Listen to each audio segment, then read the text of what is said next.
All right, hello everyone, and welcome, to something new actually. So, as you can see from the footage that's on the screen right now, this is the trailer that was shown off yesterday for Pokemon Sword and Shield, and so I kind of wanted to do a little bit of a, I guess, sort of discussion about it.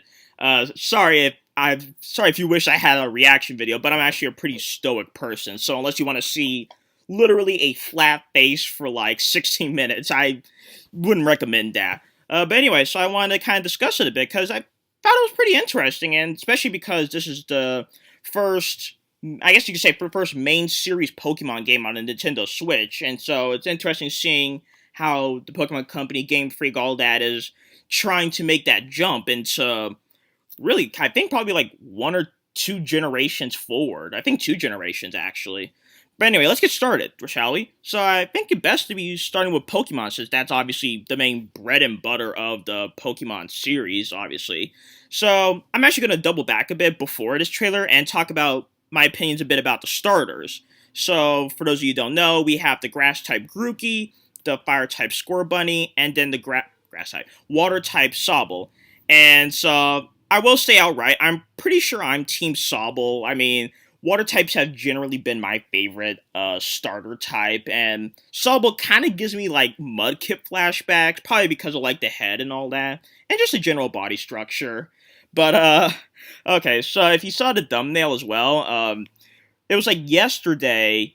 The Pokemon Company posted on their Instagram a picture of the three starters, and whoever did the artist design for Grookey accidentally gave it two arms. I'm guessing their intent was to make it look like Grookey was like bouncing his stick because like he uses it for like drums and all that, but I guess they forgot to erase one of the arms, so now we have a freakish three-armed monkey, and so it's like, I guess if you didn't like the Pokemon series before, now we got three-armed monkeys, so it's interesting, but I do look forward to seeing how all three of these are going to evolve. I'm guessing Sobble's going to stay a water type, pure water type. Grookey, people are saying that they think it may eventually become like grass ground or something like that. And I can see that. Like, for example, like its stick that it carries around, it could eventually become like a log and like it beats the ground to use Earthquake. So that'd be pretty cool. And I think we are all kind of having the same opinion, especially because apparently it's confirmed that Scorbunny can know double kick, that this may be another firefighting type. And to be fair, it has been, oh gosh, like we've had two generations since the last firefighting type, I believe, since we had a firefighting, because we had Blaziken and Hoenn, Infernape and Sinnoh, and then Emboar and Unova. But then we had well, I guess I said their final evolved forms, but then we had Delphox and X and Y and Kalos, so that's a fire psychic, and then we had Incineroar, which is fire dark. So to be fair, it's not as bad now if they go back to having another firefighting, though it would be interesting to see if they tried something else. But yeah, so those are my kind of quick opinions about the three starters. They're pretty cool, especially because like with the new upgrade in hardware, they seem to be slowly expressing a bit more personality, kind of akin to what they were doing with Let's Go Pikachu and Let's Go Eevee. So I'm actually going to talk about those two games a bit later, but let's get on to the actual new Pokemon that they showed off in the trailer, kind of going in order. So first we have Wooloo, the sheep Pokemon, and it's already been confirmed a normal type. And I mean, I kind of expected there to be like a sheep Pokemon, especially because like Scotland is part of UK, which is what the Galar region is based off of, and it looks pretty cool. I think I would probably pick it, especially because it's confirmed to have the ability Fluffy and Runaway. Fluffy was an ability introduced in X and Y with I forget what it's called, but it was like that French Poodle Pokemon, and basically what it does is it resists physical attacks by 50%, so that's pretty cool. Moving on, we have Gossifleur, which is the flowering Pokemon, and then its evolved form, Eldegoss, the Cotton Blue Pokemon, which are both confirmed to be pure grass types. And one thing when I look at them, they kind of give me flashbacks to Petalil, Cottony, Lilligant, and Whimsicott from Unova. It seems like they're kind of like a blend, of those four Pokemon put together, which I don't mind. It's pretty interesting to see if maybe these will be like kind of replacements, like really fast grass types who are meant to hinder. Which To be fair though, they may be actually like very defensive because they are confirmed to have the ability Regenerator, and Cotton Down. Cotton Down is a new ability that will reduce the speed of an opponent when they physically attack. And well, you can't exactly be a glass cannon. Well, you can, but I feel like it wouldn't make as much sense. So they may end up being like actually surprisingly defensive Pokemon if they're gonna have these abilities, which would be pretty cool. Moving on, we have Dreadnought, which is confirmed to be a Water Rock type, with Strong Jaw and Shell Arm confirmed as its abilities. And, well, for one thing, I love how Dreadnought looks. I just love turtles in general. And it would be interesting seeing another Pokemon that has Strong Jaw, because I think this would be the first or second Pokemon since, be the first or second Pokemon to have Strong Jaw, I believe, because I know, it was introduced a Tyrant and a Tyrantrum, so it'd be interesting to see that ability spread around a bit.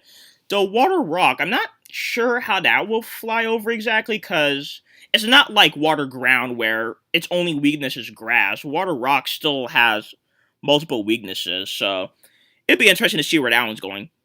But now I want to move on to what was definitely my favorite revealed new Pokemon for the trailer was Corviknight, the Raven Pokemon. Oh man, let me tell you, this thing looks absolutely awesome. I just love how it looks, the black coloring and all that. It's kind of like the sequel to Murkrow and Honchkrow, kind of like their cousin in a way. And even better, it's confirmed to be Flying Steel, which also kind of harkens back to Skarmory, because Skarmory is one of my favorite Pokemon of all time. I think Skarmory has been on my team in Pokemon games more than literally any other Pokemon except for starters. And it's confirmed they have the abilities of Pressure and Unnerve, and having Pressure, that's pretty good. And then, so it was recently posted on Cerebi, but there's apparently one other Pokemon that was revealed. It's like this kind of like fat squirrel Pokemon. There's like images on Cerebi if you want to look at that. I'm not going to talk about it because I don't really know much about it. So we'll just move on to the legendaries, basically the ones that Sword and Shield is based off of. So we have, I guess for now we'll call it the Sword Pokemon Zacian, and then we have the Shield Pokemon Zamazenta, and they both look pretty cool. I'm not sure which one I personally prefer. Like, I like Zacian because of, like, it carries a sword. It's kind of like a Amaterasu from Okami. That's just really cool in and of itself. But at the same time, Zacian has, like, a much darker fur. And I just like how that looks as well. Like, they're both really cool. Like, I wasn't 100% expecting this, but I knew there was going to be something with, like, wolves and sword and shields when they were designing the legendaries.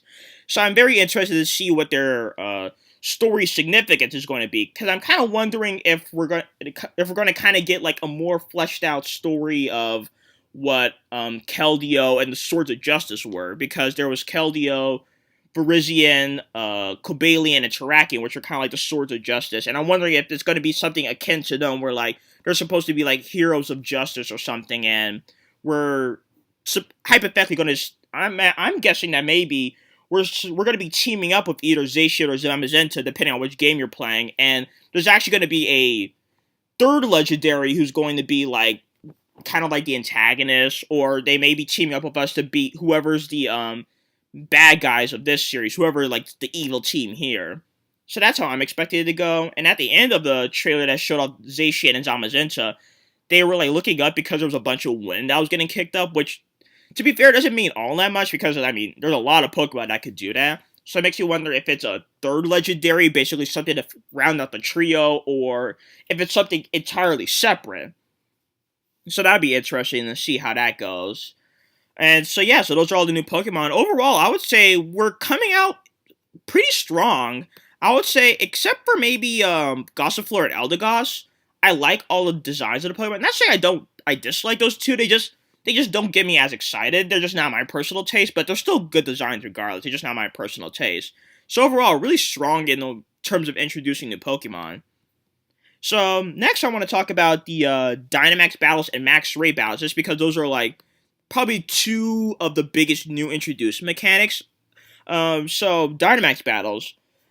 So I'm a huge Pokemon fan. I've been on top of any new mechanics that they added, but I would say Dynamax Battles is the first time I looked at a new mechanic and thought, huh. Like, I was a bit more neutral towards it. Like, I'm not saying I disliked it, by no means. But I just didn't like it as much as when they introduced, for example, Mega Evolutions or Z moves. But I mean, I'm sure this is kind of my opinion will change in the future as I kind of see the trailers more and more.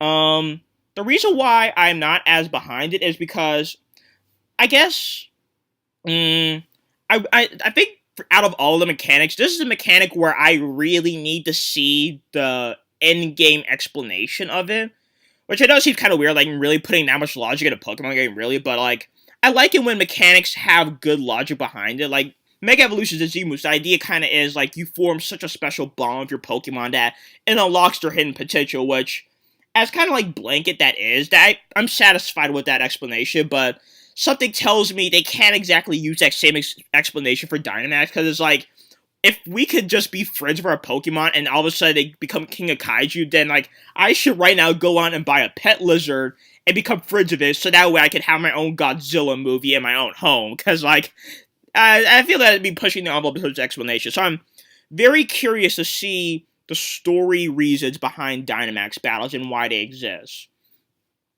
And also another thing I'm curious to see is how prevalent are Dynamax battles in the Galar region? Like, is it something that's reserved for gym leaders and the champion, and maybe your rival, or is it something that, like, it's fairly commonplace? Because one thing that I wasn't as big a fan of Mega Evolution's Z-Moves was how little prevalence they had in the game of their respective Pokemon games, because really Z-Moves and Mega Evolutions were kind of reserved for you, your rival, the leaders of the bad team, and the champion. Like, barely, little to no one else had access to that, which was always a bit disappointing for me, because I felt like, I want my regular trainers to, really pose a threat. And, if I'm able, not saying that Mega Evolutions and Z-Moves are insta-wins, but it's like, it definitely doesn't feel as good knowing that I have a leg up that the AI has no possibility of having. So I just hope the Dynamax battles can have a pretty good prevalence in the world. Though I will say, there are like 4 Pokemon I would say that I want to see Dynamax in particular. I want to see a Dynamax Magikarp, which according to Cerebi is confirmed to be returning, which is, to be fair, we all expected Magikarp to be returning. I want to see a Dynamax Magikarp so that way I could see its max splash, because I'm very curious to see like how over the top they're going to make the animation of it just to say that it had no effect. That'd be absolutely funny. I want to see a Dynamax Roselia, because Roselia is one of the smallest Pokemon in the series still. And so I'm just curious to see, how big they're going to make it, because I'm wondering if, when they scale up the Pokemon, if they're going to scale them up so that they're still approximately the same size as they were when they were smaller, or if they're going to be approximately the same size as they were, or if they're going to be scaled so that they're all the same size when they're Dynamax. I want to see a Dynamax Arceus, because I'm just kind of interested to see, like, what the god of all Pokemon will look like that big.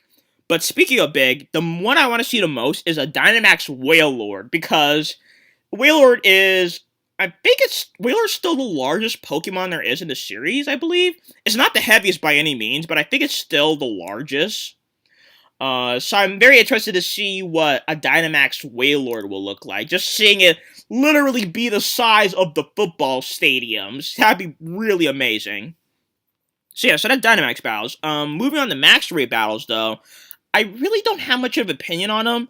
I mean, obviously they're really referencing Pokemon Go, which makes sense. It's so super popular. It still is super popular. Not as much, but still pretty popular. So that's no surprise. I mean, I don't really see myself doing it that much, if at all, unless it's, like, very integral to the game. To unlocking more in the game, I mean. So yeah, I don't really have much of an opinion on those. I mean, it'll have its place, that's for sure. So now I want to move on to characters, though. So we had a couple of confirmed characters for the trailer. So I guess I'll start with, our who appears to be the rival of the game. I mean, he hasn't been called your rival, I don't think, but it seems like he basically is. His name is Hop.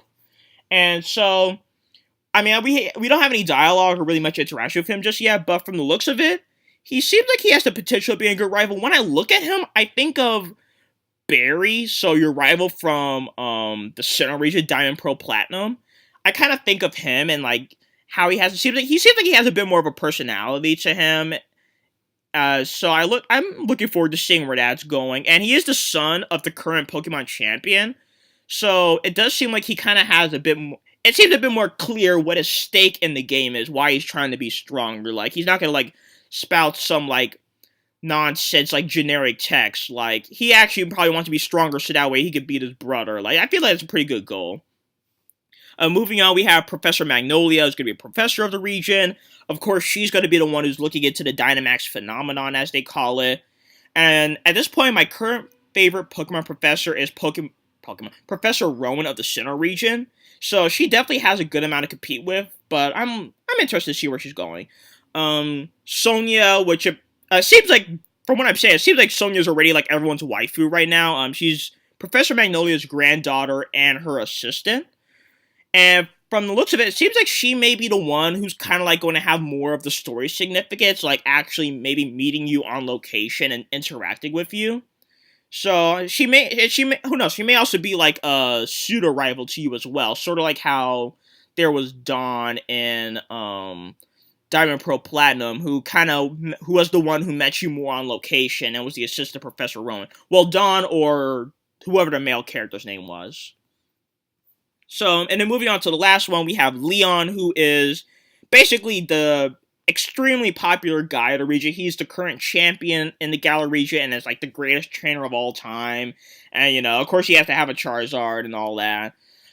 So it makes me, actually, seeing him have a Charizard makes me excited to see that, like, we're probably going to see the return of Mega Evolutions as well. I'm guessing that it won't double down. Like, you can't Mega Evolve and Dynamax, because that'd be pretty powerful. Like, imagine a Dynamax Mega Evolve Rayquaza. Like, oh my gosh. If the tier lists weren't already broken by Mega Rayquaza being introduced, it's going to be double broken now that if Mega Rayquaza could Dynamax. That'd be absolutely ridiculous. Though, one thing I do want to mention that was kind of interesting about Leon is, in the trailer, the translator said that his undefeated record in official matches has garnered him much praise and all that. But the one thing that I found interesting was his undefeated record in official matches. That feels a bit specific to say, and now it's purely speculation, and I may be overlooking it, or looking into it too much. I'll totally admit that, but the fact that they mentioned that specifically makes me wonder if there will perhaps be like a case of maybe Leon may have like a sort of dark past to him or something like that. Like maybe he lost a match before and he had it swept underneath the rug or something like that. But like I said, it's purely speculation. It could simply be that he lost matches that weren't for the title of champion. Like he lost an unofficial match or something like that. It could simply be that. But you never know. It'd be kind of interesting if the Pokemon champion was actually maybe not a full-blown villain, but a character with some ill past to him, which would definitely be interesting because, you know, beforehand, all the champions, even including Gary or Blue, whatever you want to call them, technically have always been on the up and up, whether or not they had like a bad personality in some way. Like Alder was always away from the champion league, but like that's not a bad thing necessarily. So it'd be interesting to have a champion who actually had maybe like some ill side to him. But okay, let's move on to the Galar region, which I think at this point is my favorite part of the Pokemon Sword and Shield at the moment. I'm not the biggest fan of like United Kingdom. Like I personally prefer XY because I love France more, but that's like my personal bias. But I'm looking forward to seeing how this region is going to pan out. Because if you look at a picture of the Galar region, it seems like it's going to be mainly focusing on the part of the United Kingdom that is part of England and Scotland. Because like if you look at the picture, there's no like island off to the side to like show off like Ireland, or at least Northern Ireland if we're going to talk about United Kingdom. And there's also no extension of the Galar region in the southern half that would kind of like indicate Wales. So I'm wondering if like Wales and Northern Ireland are kind of being left out. Maybe they'll be referenced, but if they're maybe being left out for the most part, and they're just focusing on the UK, or rather Great Britain and Scotland. So there's that. But another thing I want to talk about is they introduced something called wild areas, which is basically what Pokemon Let's Go Pikachu, Let's Go Eevee did, was having Pokemon visible on the overworld, and then you could just approach them and then actually engage a battle with them, which I think is really awesome. Seeing how they're kind of like evolving things, like you're actually seeing Pokemon in the field, and like you could approach them. And it'd be interesting to see like all the Pokemon that they will actually spawn in the overworld. Because like in the trailer you saw my Milotic, and let me tell you, if you played Ruby, Sapphire, Emerald, you know how hard it was to get a Milotic. How hard it was just to get a Feebas. Because like, oh my gosh, it was like you had to jump hurdles to get a Feebas. And so yeah, so it's pretty interesting. I do look forward to seeing how that's gonna work. I know some people are saying that for wondering like what wild areas are, like whether maybe wild areas are whether wild areas are gonna replace the root system or if wild areas are actually gonna just be offshoots. So people propose two ideas, but I'm actually gonna propose a third idea. Why not? Why not have roots and wild areas? Because if we refer back to the picture of the Galar region, and if you also look at the beginning of the trailer that they showed off yesterday, we see that there appears to still be like there still appears to be what looks like the original root system, and you still encounter Pokemon a traditional way. It seems like you find them in grass and they just appear and shock you and all that. Like you aren't visible on the overworld. And what I theorize is, or hypothesize rather, is that there's still going to be roots, but there will only be roots in where the distance between towns and cities is very small. Like if you look at the picture of the Galar region, like it seems like the first two towns, like what looks like at the bottom of the first mountain range, those may be roots, like just the generic roots from the original Pokemon series, just because like they're not going to make a whole wild area for what's going to be like a block. So that's what I think. And then they're going to introduce wild areas like after you cross that first mountain range. And that's how you're going to get to like that first like really industrial looking town that they're always showing in the trailers.